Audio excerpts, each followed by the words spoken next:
Kalau dalam Dunplegen, orang yang disuruh melakukan itu adalah orang yang on to rekening spatbat. Orang yang tidak bisa dimintakan pertanggungjawaban pidana. Dan orang yang disuruh melakukan itu tidak bisa dipidana. Sedangkan yang dipidana adalah orang yang menyuruh melakukan. Saksi ahli pidana yang meringankan Ferdy Sambo dan Putri Chandrawati, Elwi Daniel, mengatakan bahwa orang yang disuruh oleh aktor intelektual tidak bisa diminta untuk mempertanggungjawabkan tindak pidana yang dilakukan. Elwi menjelaskan, orang yang disuruh semata-mata kedudukannya hanya sebagai instrumen atau alat dari pelaku intelektual dan tidak bisa dipidanakan.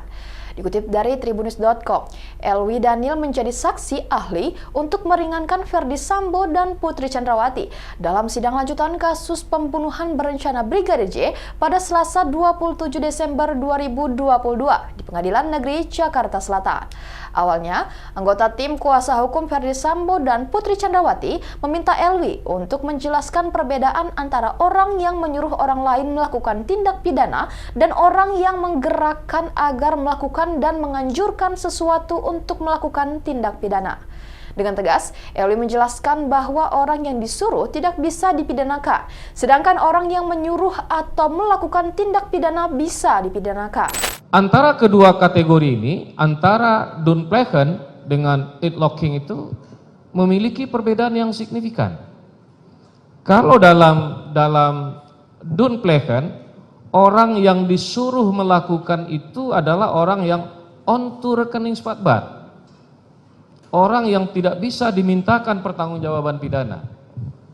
Dia hanya semata-mata berkedudukan sebagai instrumen atau alat dari pelaku intelektual,